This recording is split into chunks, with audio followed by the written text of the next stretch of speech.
Welcome back to the worst channel on all of YouTube. I'm DipperGames420, and today we're going to be taking a look at Big Papa, King Cold. And before we go any further, I'm just going to demonstrate just how fucking big this figure is. There is no editing going on here. This is the actual size of the fucking box. If I were to stand this thing straight up on its side, it would be going up to my knee. Do forgive me if there are any technical difficulties with this video. We'll just get through his release information. He was announced in February of 2024 as a premium Bandai exclusive set to release in October, and he was solicited at the very affordable $150.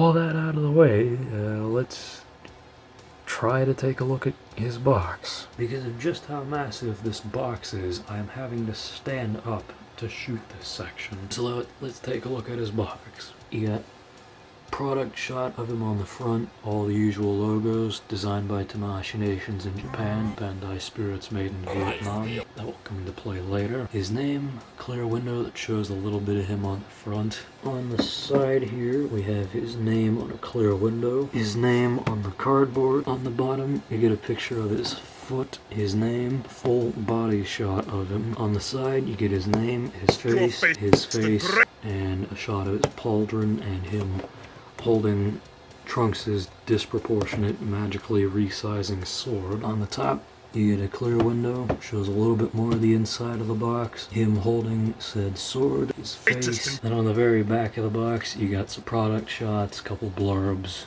Probably can't read it because of YouTube's shitty video compression. Then you get the legal shit that nobody cares about, and a Bandai Namco distribution seal. So, all that out of the way, let's get him out of his box. To really reinforce what I've said, let's do some quick comparisons here. Here he is with the original 2014 base form Goku and 2023 event exclusive Majin Vegeta. One of the best figures that Tamashii's put out in recent years, and full power Frieza.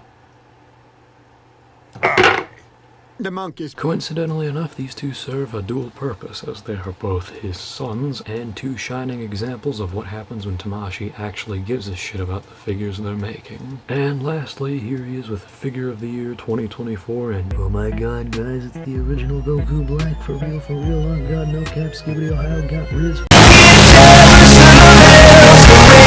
Moving into what I can show you of his aesthetics, King Cold definitely nails the look. His face can definitely look a little strange from some angles. Like if you look at it dead on, you're not going to be able to see his irises. Of course, I can't show you this because my camera is angled up at him because he's fucking massive. He's got the same sort of pearlescent sheen that the Ginyus, Bardock, and Kui had. It's really nice. Can't complain there. He did something pretty interesting with his pauldrons that we'll see in effect in the articulation. Because of the design of his cape and because he has it on all the time, they couldn't just give him a cloth cape or something like that. So what they did was they made it a hard plastic sculpt that was broken up across his chest, the pauldrons, a tiny little piece at the top of his back, and the actual cape itself. And the cape does make it somewhat more difficult for him to stand, but no more difficult than his tail, which, as you can see, is being held together with tape. That is because this thing is extremely fucking tight. It's unfortunately an issue on this figure where certain things are just very, very tight, as we'll come to find. But the tail itself is nice, it's sculpted well, it's big, the sculpt work is very nice. He's got all the musculature that he needs to have detailed. His proportions, need I say more, they're very accurate. They're about as accurate to the show as we're gonna get for this kind of a price point. His horns even have a little texture that they had to him in the show, so that's a nice touch there. Really, I can't say anything else on the aesthetics for this guy. The only real gripes that I do have on the aesthetics for this guy, I don't like the glossy sheen for his skin. I get it's supposed to be kind of a weird alien skin, but it doesn't look very good. And then the lack of shading for this price point really drags the aesthetics down. And unfortunately, that is also compounded by an issue that's relatively common with this guy, where for whatever reason, there'll be brown smudges all over him. They're easy to clean, but for whatever reason, they're just all over him on some copies. Fortunately, I didn't have this issue. My King Cold came completely spotless. Guess I got lucky there. That's all there is for the aesthetics, so let's move on to his accessories. And King Cold comes with exactly what you see in front of you. He has one face for his neutral head, a smirking face with his teeth showing, or just a slightly open mouth kind of smirk. You also do get an alternate head with his eyebrows raised, sort of like second form Frieza, and for that head you get a yelling and gritted teeth face. All of his faces are done well, no complaints here. Faces are just spot on to the anime. You also do get 3 pairs of hands, a pair of sword gripping hands, open palm grabbing sort of hands, and a pair of hands to recreate his pose for him relaxing in his throne. And of course, he doesn't just come with the massively upscaled version of Trunks' sword.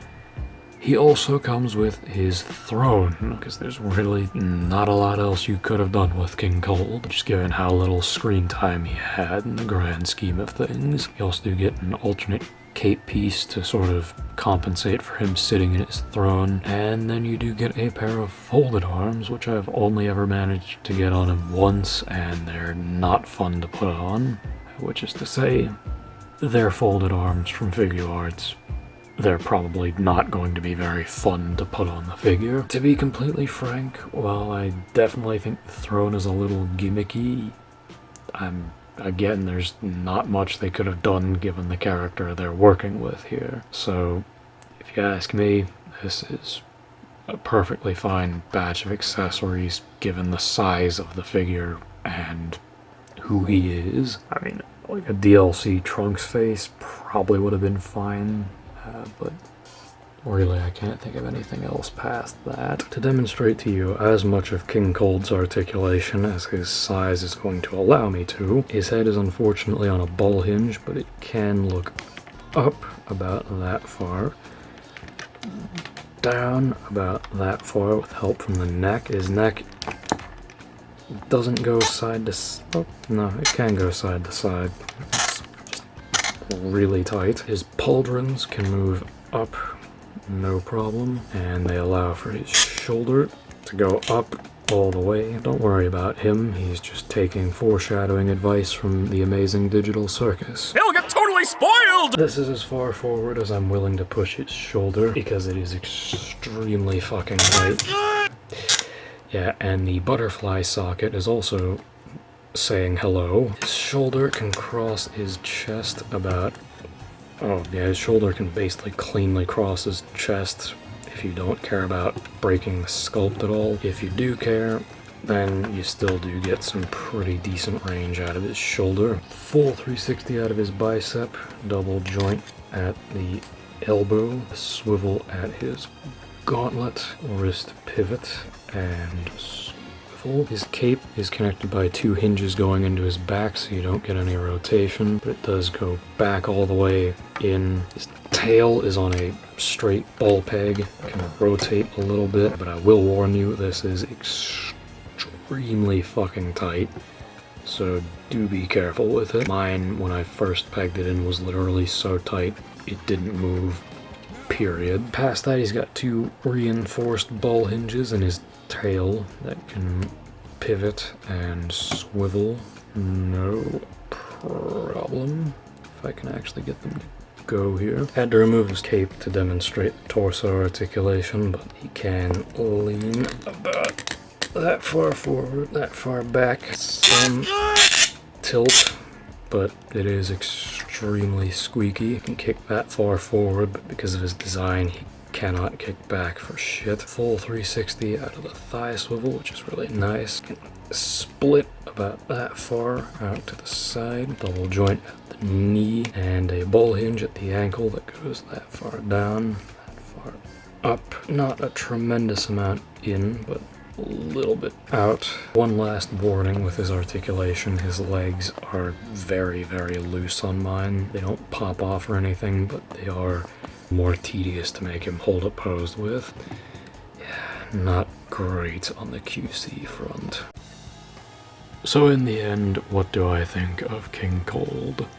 The QC is ultimately what brings this figure down for me. The articulation is clearly there, the sculpt work is phenomenal, I can't beat around the bush there, and he is probably the biggest humanoid Figuarts figure I own. But all the positives aside, there are definitely some glaring flaws with this figure, as I demonstrated in the articulation. Basically everything north of his waist is extremely tight. He's also got a pretty gnarly glossy sheen on all of his skin pretty much. I mean, as much as I personally like this figure, as a reviewer I have to be completely upfront here and say, if you're an average Joe, a normie, and or you don't really have the time or resources to fix the QC on this guy, he's probably not worth it for you. Now, if you're invested in this line, or if you're as much of an artist as I am, then yeah, this figure is probably worth the money. I personally enjoy messing around with him every now and again. Granted, I have the room to open him, but that I don't think there's much else to say here. If it weren't for his QC, I would absolutely tell you to go ahead and pick one up if you have the money. But with that, I feel as though the King's time in the spotlight has come to an end, and I now have to clean his clamshell up at 2 in the morning. So this has been Dipper Games 420, and I will see you next time.